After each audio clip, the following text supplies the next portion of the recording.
तो चलिए प्रश्नावली 3.3 में हम लोग 4 नंबर क्वेश्चन 4 तक हल कर चुके थे। फिर अब इसके बाद आएंगे क्वेश्चन नंबर 5 में। तो क्वेश्चन नंबर 5 में कह रहा है किसी भिन्न में अंश और हर में दोनों में 2 जोड़ने पर वह भिन्न क्या हो जाता है, 9/11 हो जाता है। फिर इसके बाद कह रहा है कि दोनों में अंश और हर में 3 जोड़ने पर वह भिन्न क्या हो जाता है, 5/6 हो जाता है। तो भिन्न ज्ञात करना है। तो सबसे पहले यहाँ हम लोग देखेंगे कि भिन्न में क्या होगा, 2 चीज होता है, अंश और हर। तो यहाँ सबसे पहले लिखेंगे क्वेश्चन नंबर 5, माना कि अंश बराबर x और हर बराबर y, तो भिन्न बराबर x/y। भिन्न क्या हो जाता है, x/y हो जाता है। अब लिखेंगे प्रश्न के पहले शर्त से,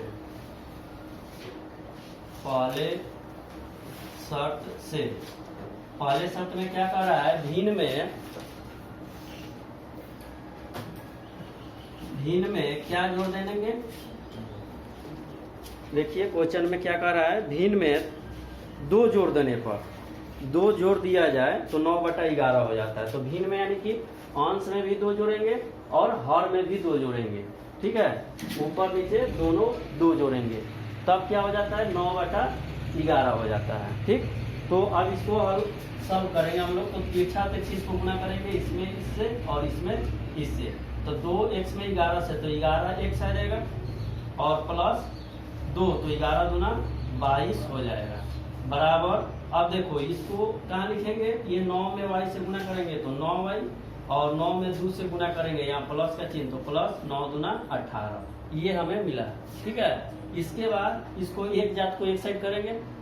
ठीक है, तो 11x और फिर उधर से आ जाएगा y, यानी कि चर को एक साइड और चर को एक साइड करेंगे। तो यहाँ 9y प्लस में इधर आएगा तो क्या होगा, -9y बराबर, ये पहले से क्या है 18 और ये -22 जो आएगा उधर, तो क्या होगा, +22 है तो उधर जाएगा तो -22 हो जाएगा। तो इस तरह से क्या समीकरण प्राप्त हुआ, 11x - 9i बराबर, ये 22 में से 18 घटा लो, 12 में से 8 गया 4 कट गया, तो ये क्या आएगा 4, और क्या आएगा 4 माइनस में आएगा, क्योंकि बड़े के पास माइनस है इसलिए -4 हो गया। तो इस तरह से एक हमें 2 चर वाले समीकरण प्राप्त हो गया। तो इसे क्या कहेंगे, समीकरण नंबर 1। फिर अब चलेंगे प्रश्न के दूसरे शर्त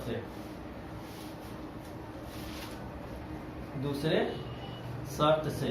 तो प्रश्न के दूसरे शर्त में क्या कर रहा है कि भिन्न में 3 जोड़ दिया जाए। क्या जोड़ दिया जाए, 3, यानी कि अंश और हर में दोनों में 3 जोड़ेंगे। तो 3 जोड़ देने से क्या हो जा रहा है, भिन्न 5/6 हो जाता है। भिन्न क्या हो जाता है, 5/6 हो जाता है। तो फिर अब इसको हल करेंगे तो वही जैसे अभी इसके पहले वाले में किए हैं, तिरछा गुना, वैसे ही करेंगे इसमें। तो ये इसमें और ये इसमें करेंगे तो क्या होगा, 6x में करेंगे तो क्या होगा 6x, और 6 में 3 से गुना करेंगे तो क्या होगा 18x प्लस 18, केवल 18 होगा। ठीक है, बराबर, फिर 5 में y से करेंगे तो क्या होगा 5y और प्लस 5 3 15 हो गया। और वही फिर चर को एक साइड और अचर को एक साइड, तो 6x और ये -5y बराबर 15, और ये इधर आएगा 18। तो क्या हो जाएगा, 6x - 5y बराबर 15 - 18, क्या घट करके क्या होगा -3। ये समीकरण 2 प्राप्त हुआ। तो इस तरह से हमें समीकरण 1 और समीकरण 2 मिल गया। और वही फिर अब क्या करेंगे, इसको प्रतिस्थापन विधि से हल करेंगे। ठीक है, तो इसके बाद अब हम लोग प्रतिस्थापन विधि से हल करेंगे। तो अब इसके बाद हल करेंगे। तो प्रतिस्थापन विधि से हल करने का तरीका होता है, किसी एक समीकरण को लेकर के x का मान ज्ञात करना या y का मान ज्ञात करना। तो हम लोग यहाँ चल रहे हैं समीकरण 1 से। समीकरण 1 से क्या है, 11x - 9y बराबर -4। तो यहाँ x का मान क्या हो जाएगा, x बराबर -4 + 9 y/11। इसको हम लोग ऐसे भी लिख सकते हैं 9y माइनस 4/11। ठीक है, ये समीकरण 3 प्राप्त हुआ। अब इस समीकरण को x का मान किसी एक समीकरण में रखेंगे, तो हम लोग समीकरण 2 में रख रहे हैं। समीकरण 2 में x का मान रखने पर, x का मान रखने पर क्या होगा? समीकरण 2 क्या है? समीकरण 2 6x minus 5y, 6x minus 5y बराबर -3। तो x का मान क्या होगा? 6 गुने 9y माइनस 4/11, फिर -5y बराबर -3। 9 छक 54, 54y माइनस 6 चौके 24, 6 में 4 से गुना करेंगे 24/11 माइनस 5y बराबर -3। तो इस तरह से फिर अब इसको हल करेंगे हम लोग।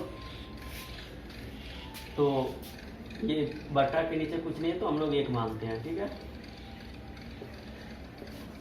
फिर वह भिन्न का जोड़ क्या आएगा? 11, 54y माइनस 24, ये माइनस 11 × 5 = 55y बराबर -3। अब इसमें 54y और -55y क्या हो जाएगा? -y और -24/11 बराबर -3। फिर पीछा पीछे गुना करो तो ये क्या हो जाएगा? -y -24 बराबर 11 में 3 से गुना करेंगे -33। इसलिए -y बराबर -33 और ये +24 घट कर क्या आएगा? तो क्या आएगा? 3 में से 13 में से 4 गया 9 और ये खत्म, तो ये क्या आएगा? -9।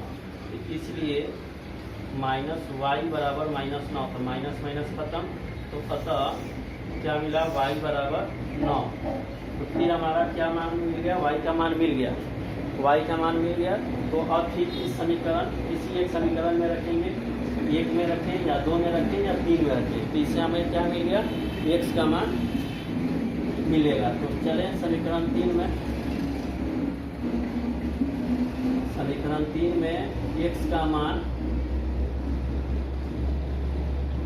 रखने और समीकरण 3 में x का मान रखेंगे, तो समीकरण 3 में x का मान रखा जाए तो समीकरण 3 क्या है? ये x बराबर 9y माइनस 4/11 क्या हो जाएगा? 9 और y का मान क्या होगा? 9 माइनस 4/11। 9 में 9 से गुना करेंगे 81 माइनस 4/11, तो ये क्या हो जाएगा? 77। 81 में से 4 जाएगा 77 और ये क्या होगा? बटा 11 कटेगा 7 बार में। तो यहाँ x का मान आ गया, x बराबर, इसलिए x बराबर 7। अतः भिन्न बराबर x बटा y क्या किए थे हम लोग? माने थे। तो x बटा y माने थे, तो अब इसमें क्या लिखेंगे हम लोग? x का मान 7 और y का मान क्या लिखेंगे? 9। तो ये 7/9 हमारा आंसर हो गया। तो ये क्वेश्चन नंबर 5 का सॉल्व पूरा हुआ। फिर इसके बाद अगले में चलेंगे, क्वेश्चन नंबर 6 को हल करेंगे। तो इसमें प्रश्नावली 3.3 का फिर अब क्वेश्चन नंबर क्या है? 6।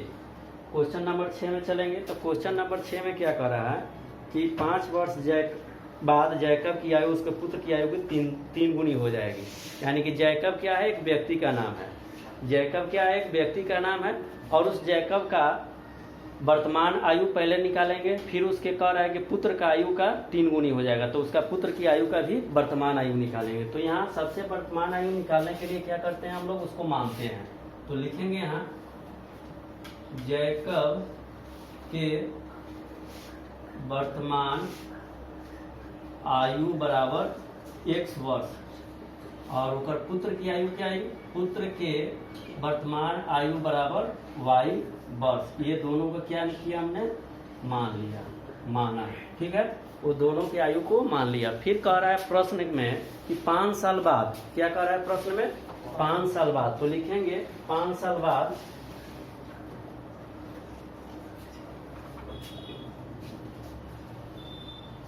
जैकब की आयु बराबर x प्लस 5 वर्ष और पुत्र की आयु 5 साल बाद पुत्र की आयु क्या हो जाएगा y प्लस 5 वर्ष हो गया। अब इसमें प्रश्न में पहला शर्त में क्या कह रहा है कि 5 साल बाद जैकब जो है अपने पुत्र के 3 गुना हो जाएगा। तो लिखेंगे प्रश्न के पहले शर्तानुसार तो क्या कर रहे हैं यहाँ, जैकब जो है x प्लस 5 वर्ष का है और उसका पुत्र जो है y प्लस 5 वर्ष का है। तो ये कब बराबर हो जाएगा, 3 साल बाद। किसके, वो अपने पुत्र जो है जैकब जो है, यानी कहने का मतलब बाप बेटा जो है बराबर हो जाएगा कब, 3 साल बाद। तो 3 साल किसमें जो गुना करेंगे, बाप में कि बेटा में, जो छोटा होगा उसमें गुना करेंगे। तो छोटा बेटा होता है तो उसमें गुना कर देंगे। ठीक, कोई क्या करता है कि बाप में गुना कर देता है। अरे बाप में गुना करेगा तो बाप तो बहुत पहले से ही है, तो क्या करेंगे और उसको बड़ा कर देंगे, नहीं करें। बराबर इस समीकरण में बराबर करने के लिए क्या करेंगे, बेटा में गुना करेंगे 3 से, यानी कि जो छोटा होता है उसमें गुना करेंगे तब ना वो बराबर हो जाएगा। अब इसको हल करेंगे, देखेंगे क्या है यहाँ। तो x प्लस 5 बराबर 3y प्लस 15। फिर वैसे ही चर को एक साइड, तो x माइनस प्लस 3y है तो ये 3y इधर लाएंगे बराबर 15 और ये 5 उधर जाएगा तो -5। तो ये क्या मिलेगा, समीकरण x माइनस 3y बराबर 15 में से 5 जाएगा 10। तो ये समीकरण 1 प्राप्त हो गया। तो ये प्रश्न के पहले शर्त से। फिर अब चलेंगे प्रश्न के दूसरे शर्त में क्या कह रहा है कि 5 वर्ष पहले, अब चलेंगे 5 वर्ष पहले। प्रश्न के दूसरे शर्तानुसार क्या आएंगे, कह रहा है कि 5 वर्ष पहले जैकब की आयु। अब पहले चलेंगे, मतलब आज हम हैं 20 साल के, तो 5 साल पहले कितने साल के हो जाएंगे, यानी कि घटेगा 15 साल के। तो इस तरह से क्या होगा, घटाएंगे, यानी कि x में क्या घटाएंगे, 5 साल पहले तो 5 घटा लेंगे तो ये वर्ष हो गया। फिर क्या कर रहा है, फिर बेटा में भी घटाएंगे, 5 वर्ष पूर्व जैकब की आयु पुत्र की आयु की 7 गुनी हो जाएगी। तो फिर ये पुत्र भी होगा कि आयु y माइनस 5 वर्ष। अब लिखेंगे क्या, x माइनस 5 ये बराबर होगा किसके, y माइनस 5 के, यानी कि बाप और बेटा की आयु बराबर होगा कब, 5 साल पहले। और इसमें बेटा, जब बेटा में क्या करेंगे 7 से गुना करेंगे, यानी कि 7 गुना। कह रहा है क्वेश्चन में कि 7 गुनी थी, 7 गुनी थी, यानी कि ये क्या करेंगे 7 से गुना करेंगे। फिर इसको अब हल करेंगे, 5x माइनस 5 बराबर 7 में y से तो 7y और माइनस 7 में 5 से तो 7 × 5 = 35। इस तरह से, और फिर वैसे ही चर को एक तरफ और अचर को एक तरफ। तो x माइनस 7y बराबर -35 और ये आएगा इधर +5। तो क्या हो जाएगा, x माइनस 7y बराबर क्या आएगा, -35 और +5 तो -30। ये समीकरण हमारा 2 हो गया। तो इस तरह से समीकरण 1 और समीकरण 2 प्राप्त हुआ। अब इस समीकरण 1 और 2 को प्रतिस्थापन विधि से हल करेंगे। ठीक है, तो अब ये हमारे समीकरण 1 और समीकरण 2 मिला। फिर अब ये समीकरण 1 और 2 को फिर प्रतिस्थापन विधि से हल करेंगे। इस चैप्टर में जो भी है प्रश्नावली 3.3 में सब क्वेश्चन को प्रतिस्थापन विधि से हल करना है। तो लेंगे समीकरण 1 से। समीकरण 1 में क्या है, x माइनस 3y बराबर 10। तो इसको प्रतिस्थापन करना है, किसी x और y का मान निकालना। तो यहाँ हम लोग x का मान निकालेंगे, x बराबर 10 और ये -3y बराबर इधर जाएगा तो +3y। तो क्या हो गया, ये समीकरण 3 बन गया, समीकरण 3 हो गया। अब x का मान इसी समीकरण में रखेंगे, लिखेंगे यहाँ समीकरण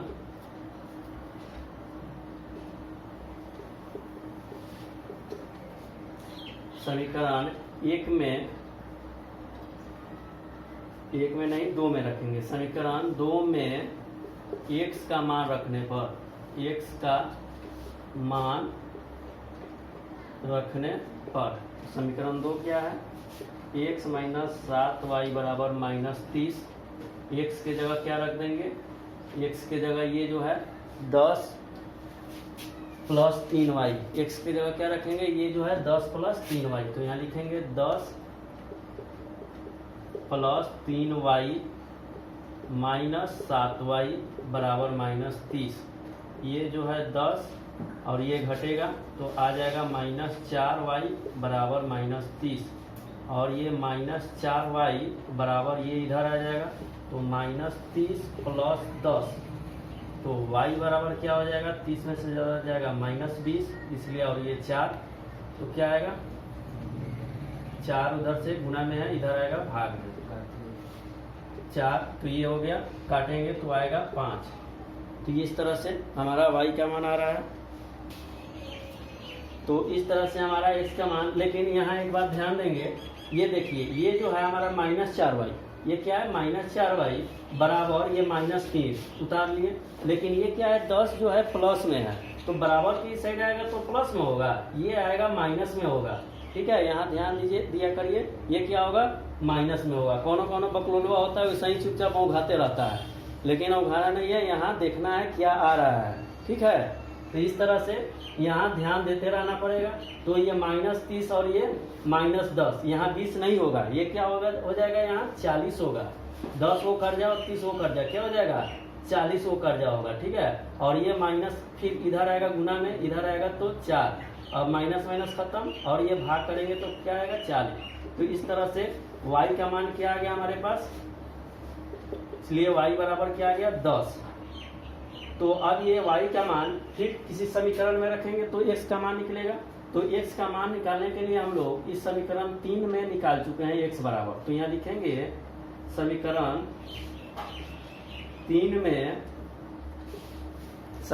3 में x का मान रखने पर, यानी y का मान रखेंगे, y का मान निकला है ना, y का मान रखने पर। ठीक है, तो समीकरण 3 क्या है, यहाँ आएंगे समीकरण 3 के ऊपर, तो x बराबर 10 प्लस 3y, तो x बराबर 10 प्लस 3 गुने 10, तो क्या हो जाएगा 10 3 30, यानी कि और 30 क्या हो जाएगा यहाँ 40। तो x का मान क्या आ गया 40 वर्ष। तो x किसको माने हम लोग, बाप को, तो यहाँ लिखेंगे, यानी कि जैक, क्या नाम है जैकब की वर्तमान आयु हमने क्या माना x वर्ष, क्या है x वर्ष। तो x वर्ष, x का मान क्या है 40 वर्ष, और पुत्र की आयु बराबर क्या आएगा, हमने माना y वर्ष, तो y का मान क्या आया है हमारे पास 10, तो यहाँ आएगा 10 वर्ष। तो एक 40 और एक 10 हो गया। तो इस तरह से, और एक बात ध्यान देना होगा, जब भी इसमें बाप बेटा वाला आयु है तो ये मत होना चाहिए क्वेश्चन बनाते समय कि जब बाप का आयु 10 वर्ष और बेटा का आयु 40 वर्ष, ऐसा नहीं होना चाहिए, क्योंकि जब भी होगा तो बाप बड़ा होगा, तो इसका आयु कितना होना चाहिए 40 वर्ष अधिक होना चाहिए, किससे, बेटा की आयु से। तो बेटा का आयु क्या आएगा 10 वर्ष और बाप की आयु क्या आएगा 40 वर्ष। तो ये इस तरह से अनुपात में आया, यानी कि जो बाप होगा तो हमेशा बड़ा आना चाहिए और बेटा है तो छोटा आना चाहिए, इस तरह से आंसर है। तो हम लोग क्या मानेंगे, ये सही मानेंगे। तो इस तरह से हम लोग का प्रश्नावली 3.3 समाप्त हुआ। आज ये क्वेश्चन नंबर 6। फिर अब अगले क्लास में चलेंगे अगले अध्याय के ऊपर 3.4। तो 3.4 में क्या है, ब्रज गुणज विधि या विलोपन विधि, इस तरह से हम लोग बनाएंगे। तो विलोपन विधि में आगे हम लोग अगले क्लास में पढ़ेंगे। ठीक है।